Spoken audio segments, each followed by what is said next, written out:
Hey guys, welcome back to Lonnie's Garage.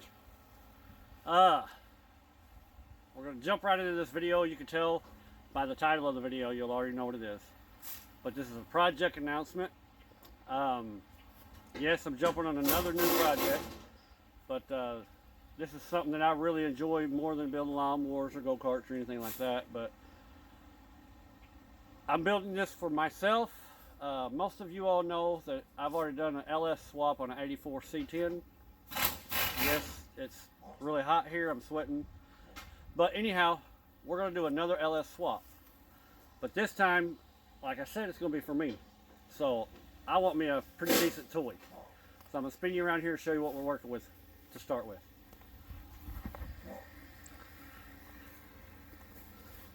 There you go. It's a 1984 Chevy K10. You can see my buddy over there. We're actually stripping this thing right now. This was a little bit worse for the wear, honestly. Yes, it is salvageable.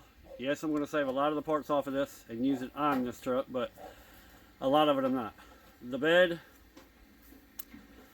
well, the cab, as you can see, they've already started replacing the cab corners, which no big deal. I did that on my son's C10.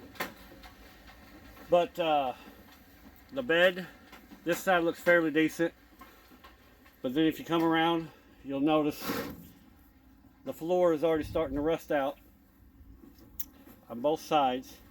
And if you look right there, you can see how bad that is. So where somebody's either had a flat tire and it's grabbed a hold of that, or something's just creased that. So instead of trying to fix this bed, I'm not going to sink that much money into this bed. We're going to swap this bed for a different short wheelbase bed. The cab, it's not too bad, but we're going to improvise. I've got a better cab than what this one is. This one's also started to be repaired, but if you notice, it's getting kind of rough right there. It's got a lot of Bondo already, so this cab's kind of rusted. So what we're going to do is, this truck originally had the single top headlight with the park light on the bottom. But I'm going to keep it the same way my son's was, the 84 with the quad headlights. So what I've done is, I went and bought another Chevy, but it's a long wheelbase. As you can see, I've got the fenders off right there. I've got the grill, got the headlight bezels, bumpers, everything. That's what's left of it right there. It's got a lot of good bones on it. So we're not going to use the bed because we're going to stick with a short wheelbase bed. So I'll get one of those later. But this cab is in perfect shape. So what we're going to do is, we're going to take this cab, we're going to set it inside the shop, and we're going to take this whole dash out. Not just the dash pad. We're going to pull the whole metal frame out. We're going to swap it over with the metal frame out of that one, because I want this to still stay an 84 pickup. So I'm swapping my VIN number over to this. The cabs are the same between an 87 and a 84. Just a few little upgrades, on the cab, the wiring, your headlights and stuff. But that wasn't enough. So what I've done is, as you can see over there, I've got another 87 sitting over there. So what we're going to use, the windshield, the back glass, and the core support, because in my dismay, I got rid of the core support to this one because I thought that 84 core support was going to be the same as my son's, the quad headlight, but it's not. So we're going to use the core support off of that, the cab off of this one, and the front fenders also. We're also going to use the hood off of the white one because it's a perfect hood. So basically we're going to take 3 trucks and we're going to build one.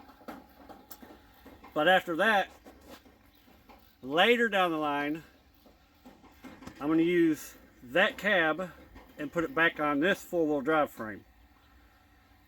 That cab's just a little bit rougher, so a lot of folks are thinking, well, why are you going to take this off if you're just...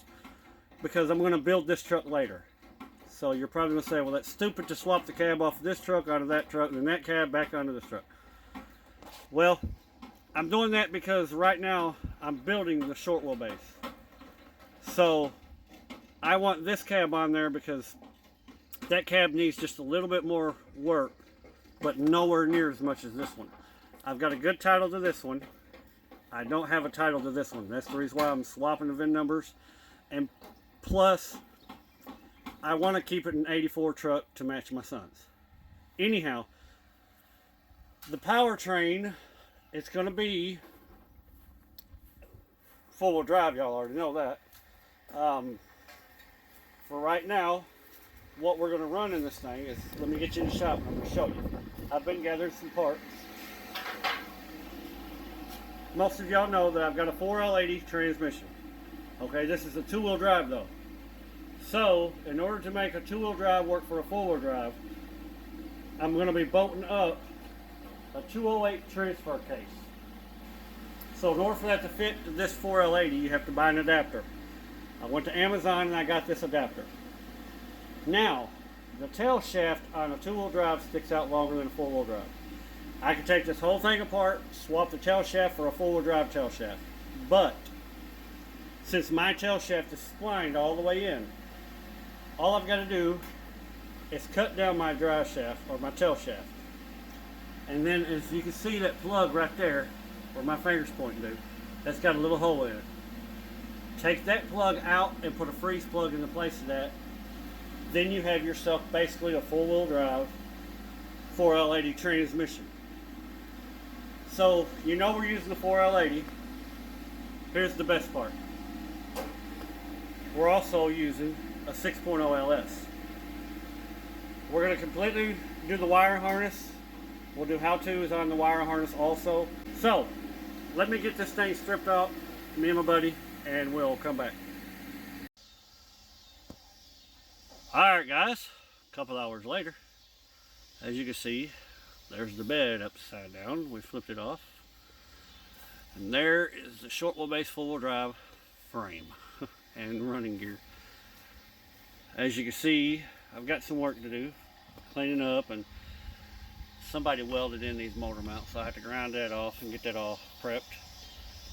The motor mounts that I'm going to be using, because I get this asked a lot, and I don't mind that they ask, on my son's build, what motor mounts did I use? It's going to be the same exact motor mounts. What it's going to do, it's going to allow you to use a truck oil pan on a C10 or this four-wheel drive, and it's also going to allow you to keep your stock air conditioner for your LS motor at the bottom. You will not have to notch out your frame as far as mounting it in there. You may have to do, just a smidge right through here for your air conditioner lines, if they have not made a different kind of connecting fitting, which they may have already done that and you may not have to notch that. But the mounts that I use is from TJ's Steel Works. You can find them on Facebook. He's got a new improved set. It allows plenty of clearance between your firewall and your motor. I can change oil sending units in the back of the block with no problem at all. None of the coils even come close to the firewall at all. So, again, it's TJ Steel Works on Facebook. Check him out. Get you some. He's the one that sells the fan shrouds, the PCM mounts, everything. So, anyhow, check him out. So what we've got here, we've got the frame. We're going to do a lot of cleaning because I want to paint this thing before it goes back into build. This build is going to take me a pretty good while, so I'm hoping that you guys stay with me here and watch this as we build this. Brian, he's been helping me, and I'm hoping he continues to help me because he wants to learn just as much as I do or anybody else does. But there's some of the stuff that's going to come off of here, like they bolted this, they made this homemade hitch, whatever you want to call it, or tried to. I'm going to unbolt all that. You can see where they ripped the frame right here where the original bumper was, but there's really nothing I can do about that other than weld another piece of metal on the inside, and then I can drill holes through it wherever I need the bumper to mount to. this was a dual tank setup. So let me take you in here amongst all of my horde. As you can see, I've got the cab in here. And yes, it was quite a feat getting it in here. Which just all we have is cherry picker, but we didn't use that. I drug it in here with the Rhino. But what we're going to do is we're going to remove this windshield. And there's spot welds all along this dash. After you get the dash pad out, and you just drill out those spot welds. Then there's a couple of bolts on each side, on the inside of the dash right here and over there. You take that out and this whole dash system comes out. No, it's not illegal for me to do this. Perfectly fine.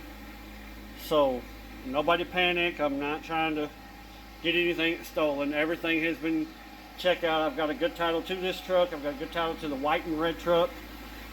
I've even got a bill of sale to the one that I didn't get a title to. Had the VIN numbers ran on it, everything's clear. So people in the comments, do not panic.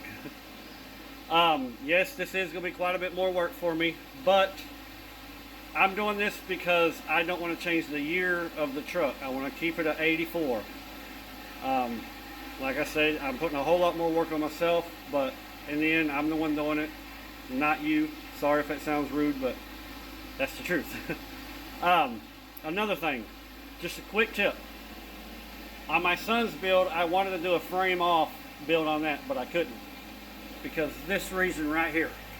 You notice that bolt's still in that cab. Okay, we got that one out.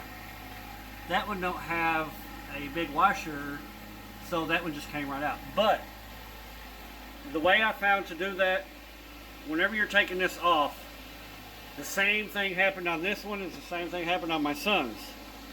The inside of the cab has nuts that are welded. It's got a little square nut on the inside. Well, that can over time break free and it'll just sit there and spin and you can't get that bolt out. So what we done, I took a 2-inch hole saw and I drilled 2 holes. I didn't drill that little bitty one that was already in there. I measured from the inside of the cab right here. Let me see if I can get you. From the inside of the cab right here where your speaker goes, all the way on the inside here. I measured all the way over to 27.5 inches. And if you'll look, let me get in here. That puts you dead center of the bolt that you're going to be removing on both of them. Like I said, I didn't take that one out because it didn't have a washer. Wasn't no need to take it out. But you move it 27.5 inches from the inside of the speaker over, and then you move it 1.25 inches from the back of the truck cab over. You just need to drill through that first layer right there. You're going to find that cross member that goes along the frame or the cab. You don't have to drill through that. Just drill right through the bottom layer. You get your screwdriver in there, wedge it in there between the cab and that square nut. It'll hold it, and then you get underneath up and you take it out. But guys, I'm hot, I'm worn out, pretty sure Brian is too. We're calling it a day. It's going to be a quick part 1 introduction to this. Like I said, I hope that you'll stick with me. I will show you real quick, because I know I'm probably going to have a bunch of comments asking how good the cab was. This cab is perfect. There's nothing wrong with it at all. I've checked it all out. That's the reason why I'm going to use this cab. It's a nice cab. There's only one spot, and I've got one little dent right here. Nothing body filler can't fix. Now, as far as this truck over here, I'm going to use the core support and everything off of it. The Hellcat is not getting dropped into the motor or into the engine bay. It's just going to stay in this truck. The Hellcat's too mean. So, but the windshield's perfect. I'm going to try to get that out and use that. Also, it's got a solid back glass. I'm going to also remove that and use it. If you all want some how-to videos on how to remove that, comment below in the comment section and we will get that recorded also. So guys, until next time, God bless you all. What do you say? God bless you. Peace out, guys.